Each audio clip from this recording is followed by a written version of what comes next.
Dahil nga sa tag-init ngayon, dapat tayong mag-ingat sa pwedeng may dulot na masamang epekto nito.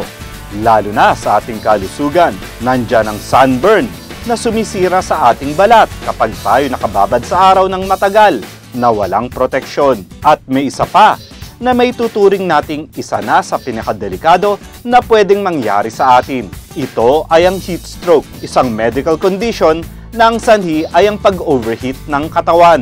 Ayon sa WebMD, ito ay maaring magdulot ng brain damage, pagkasira ng ating internal organs, at pwede mo ring ikamatay. Ang pagkawalan ng malay ay isa sa mga senyalis nito, ngunit may mga ibang sintomas din, tulad ng headache, dizziness, dry skin, cramps, pagsusuka, rapid heartbeat, at iba pa. At dahil ito'y may kinalaman sa exposure mo sa init, may mga nagsasabi ng heat stroke ay nangyayari lang sa mga lugar kung saan mainit ang klima. May katotohanan kaya ito? Ayon naman sa BeWellBuzz.com, hindi daw totoo ang pahayag na ito dahil lahat ay pwedeng magka-heat stroke kahit saang lugar at kahit na malamig pa ang inyong kinalalagyan.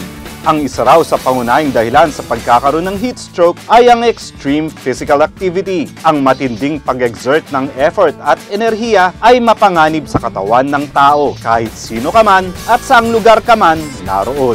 At may iba pang factors tulad ng inyong medical history, genetics, edad, pagkonsumo mo ng alkohol at paggamit ng anumang droga. Yun nga lang, may kinalaman pa rin to sa pagbabad mo sa araw. Kaya kapag exposed tayo sa init, hinay-hinay lang po sa ating mga pisikal na gawain para makaiwas sa heat stroke. And that's our Health Mythbuster for today.